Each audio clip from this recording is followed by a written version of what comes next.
and Kilmacud appeared to have 16 players on the pitch in the final throws of the game. Ryan O'Dwyer played hurling for Kilmacud for 9 years between 2011 and 2020 and joins us on the show now. Ryan, welcome back to the show. Always great to talk to you. Yeah, thanks very much for having me. No bother at all.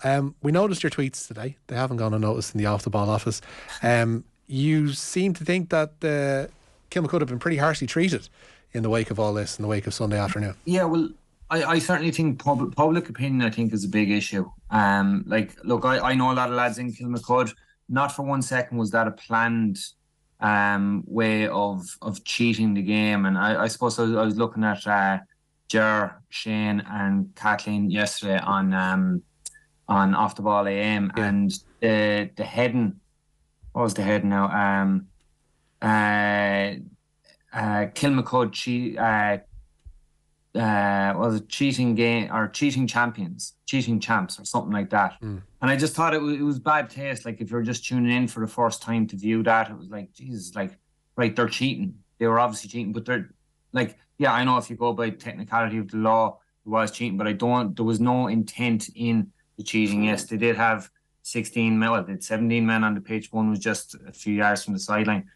If you ask my opinion, I don't think the ref has responsibility in all this. The ref should have taken responsibility in that we delay the game until the substitute is made, make sure everything is done, and then restart the game. But I think the biggest issue with all this is that the GAA are basically throwing Glen underneath the bus with this whole situation. They're making them make the decision. I think it shows a lack of leadership in the GAA, the powers that be, of not making the decision whether to leave the result as it stands or whether to make a replay or to send it to a replay or whatever. And I think the GAA are causing this hassle, is what you call it, in the public arena. We were onto the GAA earlier on today, Ryan, and they said in response to kind of queries around that scenario, it says it states in the rule that a probe can only come after an objection from a unit, in this instance the club, i.e. Glen. The reason being there could be an expectation that we probe every incident in every game, every time a referee was deemed to have missed something that adversely impacted on a result, and that would not be realistic. What do you make of that? Yeah, look, I suppose it's how you interpret what has been said there. Yeah, obviously they can't look at every incident in every game. The ref is only there. Like, look, the ref can miss a call, and I'd never become a ref personally, but a ref can miss a call, whether it is a late tackle or I suppose Hawkeye is ruling out the wides. That would have been an issue once upon a time. But when there's a sub being made and the game is stopped, like the game was stopped, there was no play going on. The game was stopped. And he knew the substitutions were being made. So to allow that person to come on and replace the person that was coming off. And, you know, I don't blame the person that didn't go off, because I don't know, people listening here, how many have been out in Croke Park and heard their name being called over the intercom. It wasn't being called. And Kathleen said there on yesterday's show that she was at the game and she saw the Crokes mentors beckoning at the players to come off. So it's just, like, I've no problem people on social media saying that, oh yeah, look, it was wrong to have 16 men replay. I've no issues with that.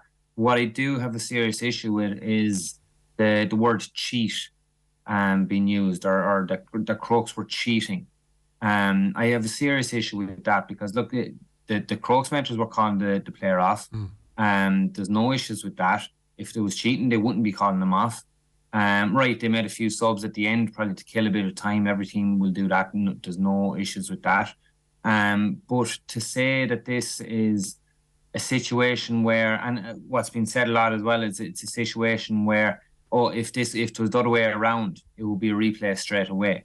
Or if this was Dublin, and I'm paraphrasing what a lot of people are saying now, but if this was Dublin against Mayo, I think Joe Brawley said it yesterday. Said last night with us, yeah. With yourself. He said that, it wouldn't be an issue, it would be replayed straight away. I just think it's very easy for people to make comments and people and people are entitled to make comments, people are entitled to their opinion. But I think to label Robbie Brennan, the Crokes manager, as a cheat, to have the title on Off the Ball AM as Kilmacud cheating champs. I just think it's bad form. It's bad taste, bad form, and I think it's kind of making up everyone's mind about what happened on Sunday. Do you think the interpretation of what's gone on Sunday has been coloured in the direction of Kilmacud specifically by the Shane Walsh quote unquote controversy and him joining the club earlier on in the year, or sorry, late last year? Look, I honestly I think all Dublin clubs are going to have an influx of players at some stage. But if you look at the two senior Kilmacud teams, that the hurlers got to the Leinster semi-final, the footballers got to the All-Ireland final and won it. Out of the 30 players that started, one player was not from the club. Every other player was from the club. So, and I would love a survey to be done, and I said that in a tweet there today. I would love a survey to be done with all the clubs in Dublin, because you look at the cities, right? You've Dublin, you've Galway, you've Limerick, you've Cork, Waterford to a lesser extent.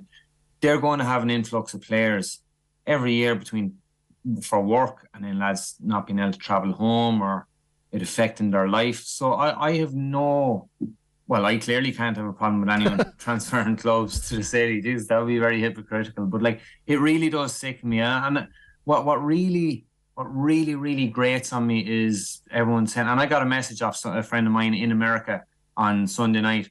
Here, tell me, I won't tell anyone, how much are Kilmacud paying Shane Walsh? And I was like, sorry, I can't curse here. But like, I can promise you, this from the bottom of my heart, Kilmacud are not paying Shane Walsh.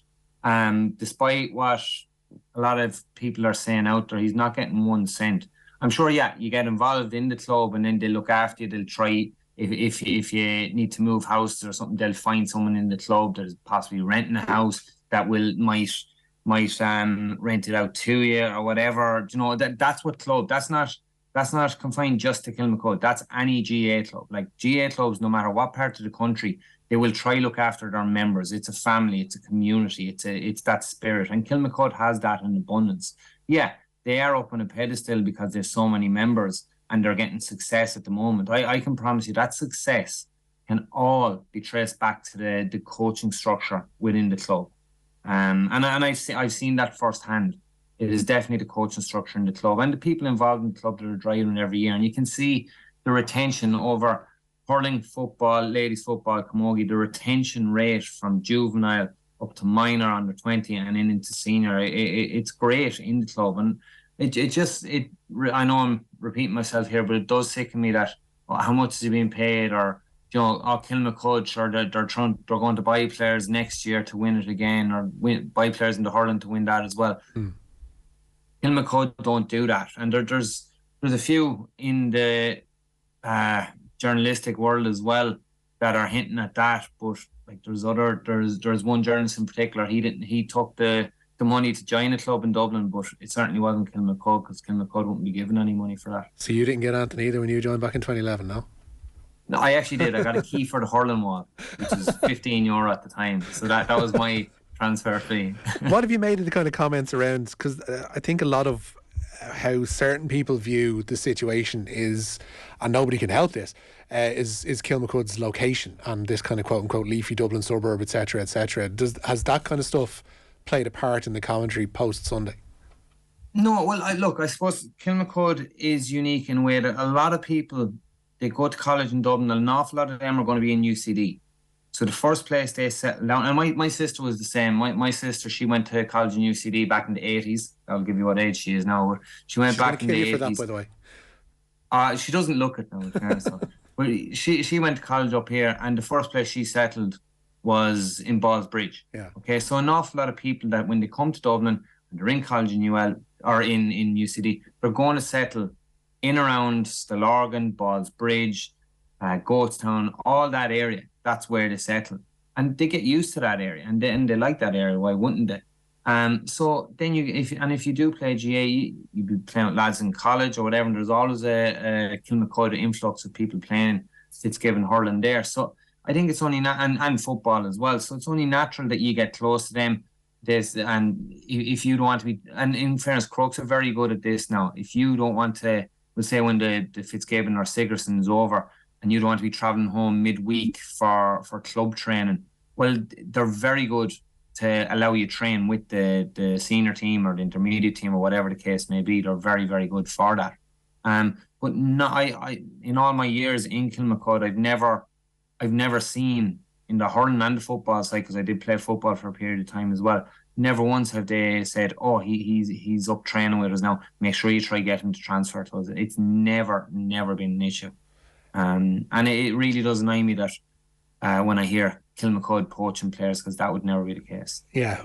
What would you regard as a kind of fair process from this point onwards? Like, do both clubs need to be consulted in this? Do the GAA need to take leadership and make a call just on their own in all of this? What do you regard as being fair in terms of the next steps that could be taken here? As regards the game, look, I don't know. And look, listening to Joe Brawley last night, I can totally understand where he's coming now. He did say a few points that I'm like, geez, that's harsh. I wouldn't agree with that. As in, oh, if it was the other way around, there'd be no questions involved with a replay straight away. I don't agree with that.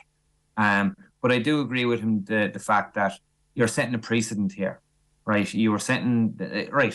We'll give an example. It's like if you're a teacher, someone's after having a fight in your classroom, or threw, in my case, woodwork teacher, they threw a piece of timber at someone in the room. If you let them get away with that, you're setting a precedent that they can't. No one can get in trouble again, because if you don't discipline that kid, you've no legs to stand on. So I think, to prevent anything like this happening again, and not for 1 second am I saying anything like this to happen again because it was done on purpose. It wasn't done on purpose. But the GAA have a responsibility now.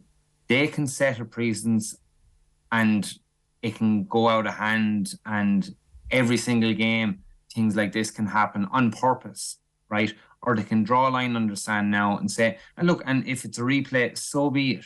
But I think they need to show leadership and say, right, result stands, forget about it, or else replay. You play the game, no questions asked. Like, it has to be done.